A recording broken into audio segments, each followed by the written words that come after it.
Halo guys, kembali lagi bersama saya Agus di Kolom Sinema. Seperti biasa, Kolom Sinema hadir untuk membincangkan film-film yang memang layak untuk dibincangkan dan film-film yang sedang boom di tengah masyarakat. Dan pada kali ini saya akan membincangkan satu film yang tayang di Netflix, film lokal, film Indonesia yang berjudul The Big Four. Nah, film The Big Four ini adalah film Netflix yang secara keseluruhan menggunakan aktor dari Indonesia, kemudian mmm, me membawa sineas-sineas Indonesia untuk membuat film The Big Four ini. Jadi bisa dibilang film The Big Four ini memang secara keseluruhan garapan sineas-sineas Indonesia, hanya saja di mmm, dimodali oleh Netflix. Tayang di layanan Netflix pada tanggal 15 Desember 2022, film The Big Four ini mengusung tema tentang action komedi. Film yang disutradari oleh Timo Cahyanto, yang kalau kita tahu Bang Timo ini mungkin kemarin-kemarin lebih banyak membuat film horor atau film thriller yang rata-rata di setiap filmnya itu unsur darah, unsur brutal itu sudah tidak kita sangsikan lagi, karena memang salah satu keunggulan dari Bang Timo ini ya unsur-unsur, darahnya gitu yang kental di setiap filmnya. Nah, mungkin Bang Timo mulai punya keinginan untuk keluar dari, zona nyamannya. Sekarang dia menggarap The Big Four yang bergenre action komedi ini dengan mengandalkan beberapa aktor Indonesia yang sudah tidak usah diragukan lagi kredibilitasnya. Yang pertama, ada tokoh Topan yang dibintangi oleh Abimana Bramastya, kemudian ada tokoh Dian yang diperankan oleh Putri Marino, kemudian ada Lutesa yang memerankan sosok Alpa, dan juga dari komedinya sendiri ada Ari Kriting yang memerankan sosok Jenggo, dan juga ini jadi pengalaman baru untuk aktor yang baru debut, yaitu Christo Immanuel yang memerankan sosok Pelor dengan cukup baik kalau menurut saya.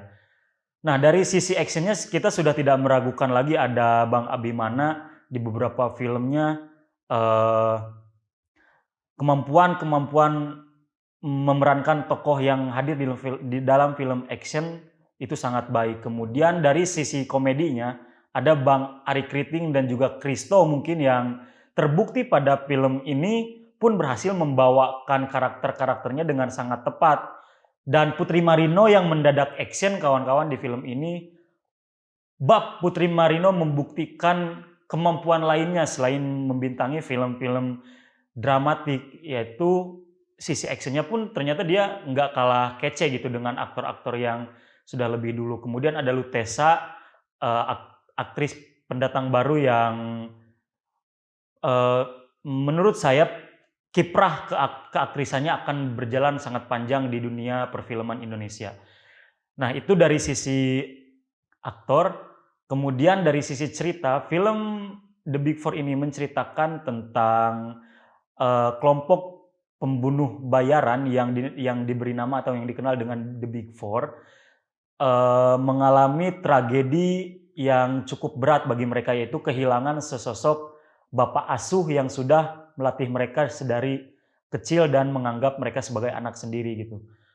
Ket Sesudah kehilangan sang bapak asuh ini, si kelompok The Big Four, berusaha untuk menghilangkan jejak dari dunia gelapnya mungkin, dan pindah ke suatu tempat pulau terpencil dengan maksud mungkin untuk melupakan, eee, tragedi kehilangan sosok bapak asuhnya ini. Namun anak asli dari seorang bapak asuh ini yang diperankan oleh Putri Marino yang di dalam filmnya bernama Dian, itu tidak ingin menyerah.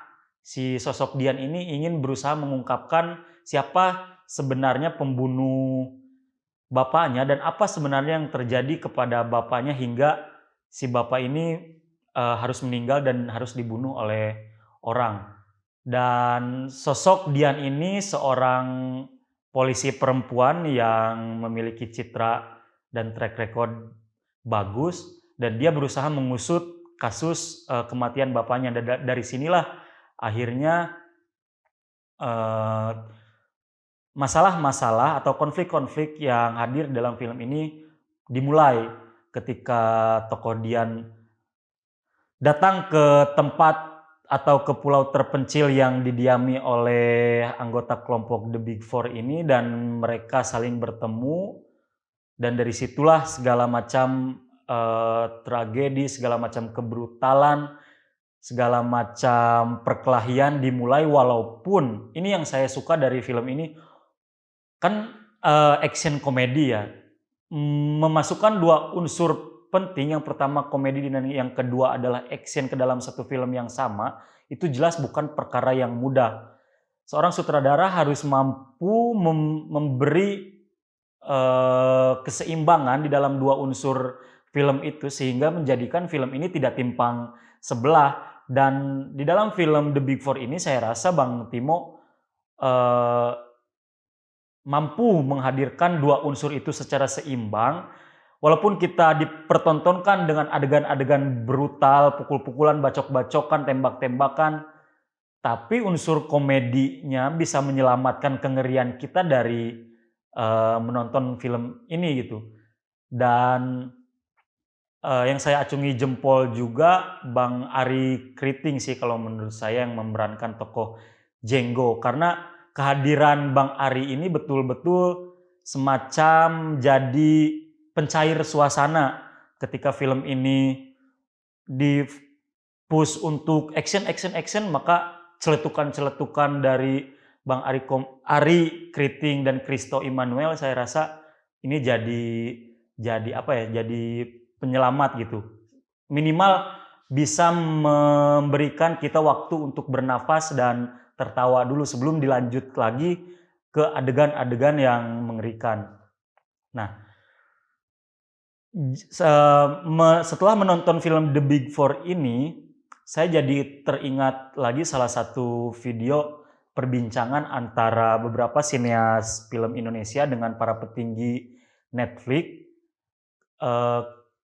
Perbincangan itu terjadi di Jepang karena di sebuah acara Netflix di Asia.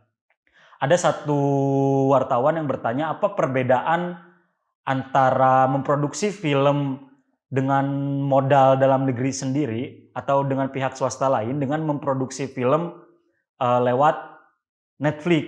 Jawabannya sederhana kawan-kawan. Jawaban dari para petinggi Netflix itu sederhana. Yang pertama, apabila para sineas di masing-masing negara itu biasanya menciptakan film dengan budget yang terbatas. Nah, sedangkan kalau di Netflix, si sineas-sineas film itu diberi tawaran sebebas-bebasnya, punya konsep seperti apa, kemudian butuh budget berapa, kemudian lama penggarapan filmnya berapa. Nah, keseluruhan itu dilaporkan kepada pihak Netflix, dan pihak Netflix akan memfasilitasi dari mulai budgeting dan segala macamnya untuk si sineas itu memproduksi film sesuai dengan keinginannya. Sedangkan kalau mungkin di pemodal dalam negeri atau pihak swasta yang lain, si sineas itu terbatas pada segi budgeting, memiliki ide yang baik, memiliki set yang baik, kemudian memiliki ide cerita yang baik, tetapi tidak didukung sepenuhnya oleh budgeting karena memang terbatas. Nah, sementara kalau di Netflix, dan rata-rata semua garapan Netflix itu memakai sistem seperti itu. Sineas melaporkan atau memberikan idenya seperti apa, meminta panjang pembuatan filmnya seperti apa. Setelah semuanya lengkap, maka si pihak Netflix dengan leluasa akan memberikan modal secara besar-besaran. Dan terbukti di film The Big Four ini, walaupun ini film pertama kerjasama Netflix dengan sineas Indonesia, tapi film ini selama hampir 5 hari tayang itu sudah menduduki top 3 worldwide Netflix global. Nah, bayangkan, ini membuktikan kalau sebenarnya para sineas di Indonesia sama sekali tidak ketinggalan atau sama sekali tidak kurang memiliki ide-ide yang berkualitas. Hanya saja mungkin para pemodal di dalam negeri masih belum berani menggelontorkan dana yang besar karena apa ya, semacam judi. Kalau filmnya tidak boom di pasaran, mungkin akan menjadi kerugian gitu. Tapi kalau kalau dari pihak Netflix, dia tidak seperti itu. Mungkin saja eh, karena pihak Netflix berani memberikan modal yang besar, maka sineas juga secara tidak langsung punya tuntutan dan tanggung jawab yang lebih besar supaya menghadirkan film yang lebih baik, film yang lebih berkualitas dan bisa diterima. Dan The Big Four menjawab pertanyaan ini, apakah sineas Indonesia mampu bersaing secara global, dan terbukti mereka bisa. Dan perkiraan saya, The Big Four ini akan memiliki sequel atau mungkin bisa menjadi film trilogi karena di ending cerita kemarin di film pertamanya masih memiliki eh, plot hole yang lumayan banyak, dan ini bisa menjadi potensi untuk penggarapan film The Big Four selanjutnya. Apalagi di mid credit scene film ini menghadirkan sosok aktor yang menurut saya luar biasa dan nampaknya di film selanjutnya akan menjadi musuh dari geng The Big Four. Jelas kenapa sequel dari film The Big Four harus digarap, karena ini menjadi pasar besar bagi Netflix khususnya di Asia. Kita bayangkan di negara kita, negara Indonesia yang menjadi salah satu negara yang memiliki pengguna internet dan pengakses Netflix paling besar di dunia. The Big Four ini jelas akan jadi lumbung uang bagi Netflix dan membantu pemajuan perfilman Indonesia. Jadi win-win solution. Setahun 2 tahun ke depan mungkin The Big Four akan rilis film keduanya, dan kita tunggu saja seperti apa kelanjutan dari film ini, kawan-kawan. Selebihnya saya serahkan kepada kawan-kawan untuk menonton secara langsung, dan kalau kawan-kawan nanti sudah menonton, kawan-kawan bisa komen, kita diskusi di link komentar. Yang jelas saya sangat puas, saya sangat fun. Film ini cocok untuk menjadi penghilang penat di akhir pekan, karena kebetulan kemarin saya menontonnya di akhir pekan. Itu saja kawan-kawan yang bisa saya bincangkan terkait film The Big Four ini. Maju terus perfilman Indonesia, maju terus Netflix Indonesia, dan terima kasih. Sampai bertemu di konten kolom sinema berikutnya, dan jangan lupa like, komen, dan subscribe konten-konten yang ada di Langgam Pustaka YouTube. Terima kasih.